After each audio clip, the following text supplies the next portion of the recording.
Governo lihusi Ministério Agricultura, Pesca, Pecuária no Floresta consegue reabilitar a irrigação e o município Lima no atinge 1% o alunulo.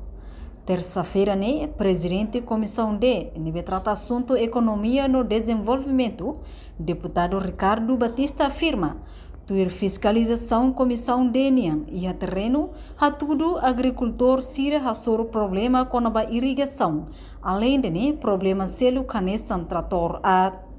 no conforme dados nebe Comissão Retan e agricultor sira katak, reabilitação irrigação hirakne atinge 1% o alunulo, não se termina 100% e a tempo badak, no bele fornece beba na tarlarang. Maaf itanya irrigação sermos problema. Irrigação sermos awal problema, mas o Ministério da Agricultura tinendane iha ona plano at halotan atau hadia irrigação quase 5. Sira be mahalo tena, ana sita sira tena maliana mos kumesalao iha bokau bikeke lemoso ba ter informação na be maka então o ministro hatu kata ke irrigação né 80% dari aturan makan e ba irrigação tu lebih masih halo di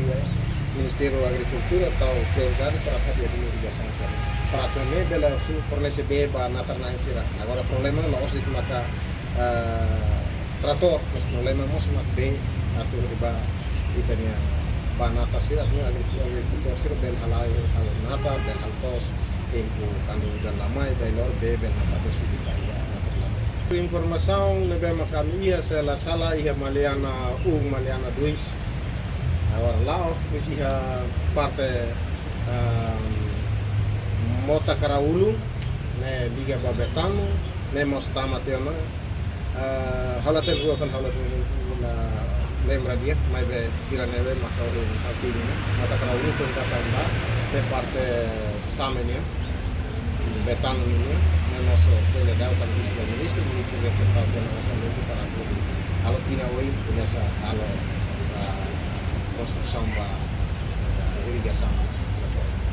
Entretanto, Ministério da Agricultura, Pesca no Pecuária e Floresta se resolve problema trator de beat, orçamento geral Estado tina rua Ruanolo Racing Lima. Reportagem Melda Fátima, Televisão Timor-Pos. Atau tem informação atual dia kliu, kita haluha, haneham botão subscribe, like, halo comentário, no fahe tutang ba media sosial hotu.